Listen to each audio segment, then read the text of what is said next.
Weaver ho tu zan phan hen ga ki moto ki thivin chung chi ki pa thu kan sin view ho jang tam the engin chat lo pin tu zan hin video khat hi reaction kan bonomin pu evangelist Sonneo win nu Chinkholam to Thangliensei aho na hi video clips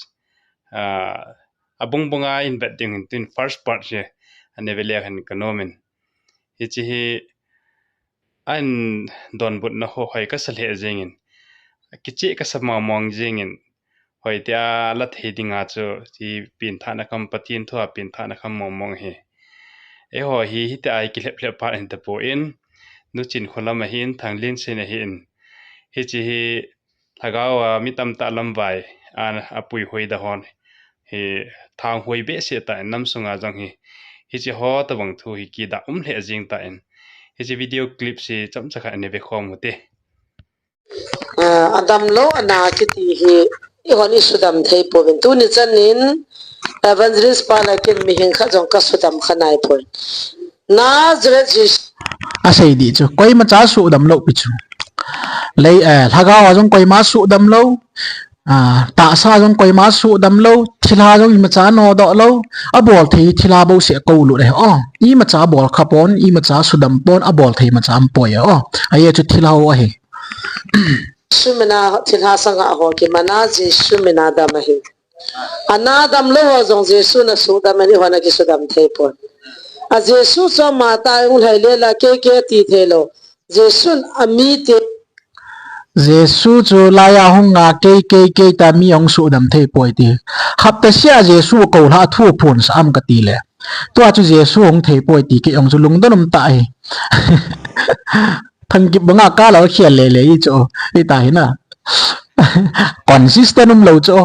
athu sei ho hi chin phate ke cha bul le bal nei lo hi da pho chi ne i pi sei ki da bara ho ga angai ki ta diute thil khat aga sei gui amalim le mela sim acha te ke ti thelo jesun ami te amalim le mela sim acha te ei za ova anat jesun amalim le mela acha te ei simon lấy tu la ho bo se sei na hai lo le mi yo se sei na ha ko me na ho in sei te di bo a ki chi lo kha dum me a je chu ma hin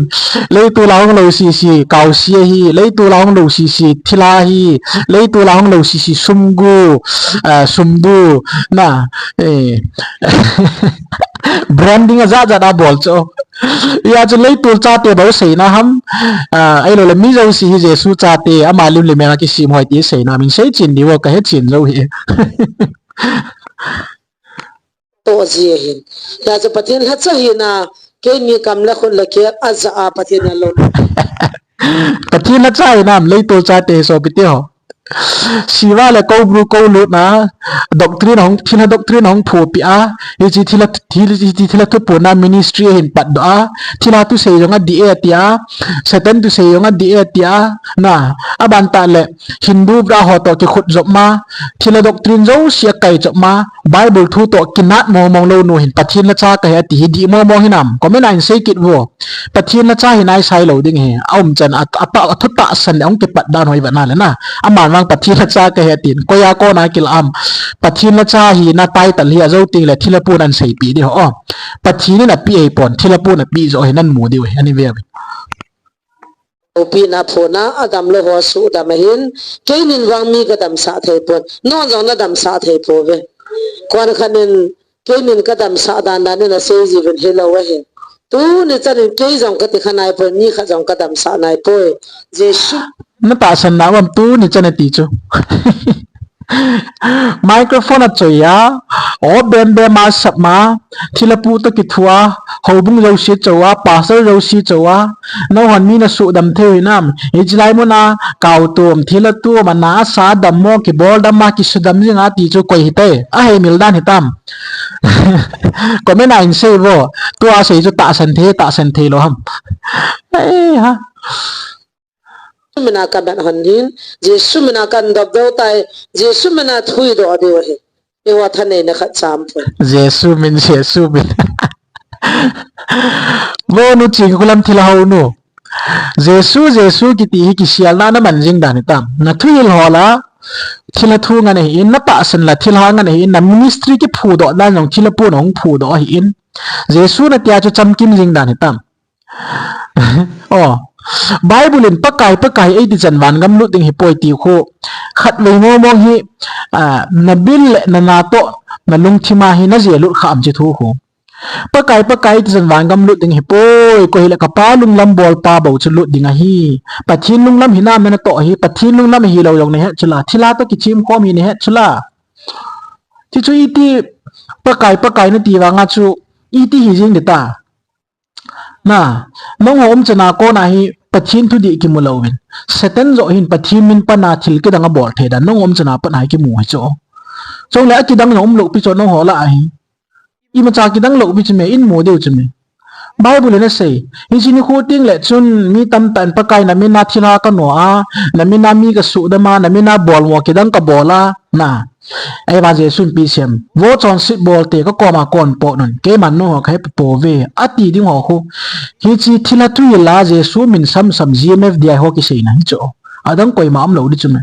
nong ho ta bang ku ki sunga nam bang ho na nei ho mun chom gam chu ma mo hi cho ta bang thila thua ki chi ma je su min pan ho loi hi cho ta bang hi chume je sun chila ya ho ho khu ya chu pakai tia jesu in ka he phapo a hin ti ding ho khu hi chimun ho hi hung ki sei na di cha chu nong hi dio oh Nazareth ji simin hey ha ipi ki bon hai ta mi oi pu ki chom pu sat chu nang oi pu yang jing ki chom le nai sam ni rồi za pi i ti da na chapang nge de du khat oi chai ta chu na chu chup jing ham lung dan sa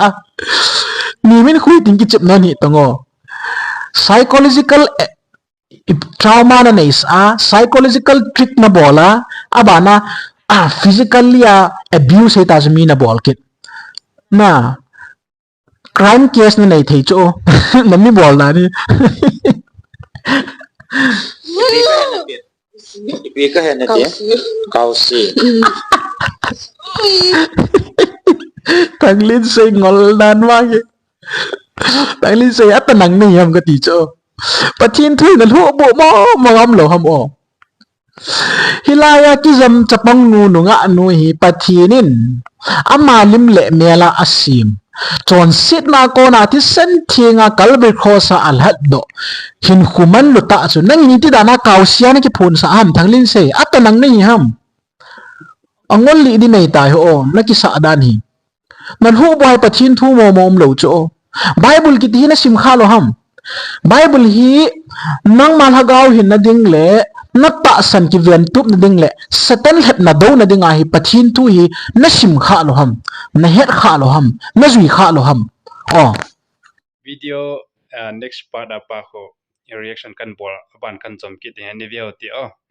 tu ni ading en chi phat sautin jing ka la ban job ki ti he ani nga lal he jong lew han chom khat he abong bonga in bet ding he chi kala ko me sei chin ta dinga nam sanga he nam sung hi ki lep phan het lo he chi hoi ki sial na pha ki sial phan ta lo he aha mo na le azum mo bin to la lu pu min ami aho piwin pau po adem po pum le kaw si sa ajewin amo hi ting ta sei da gmfdi nung zui ho hi tilani dang la ya kaw si ami ngo ho bong chu ye lo jiwam salam asar sa jiw he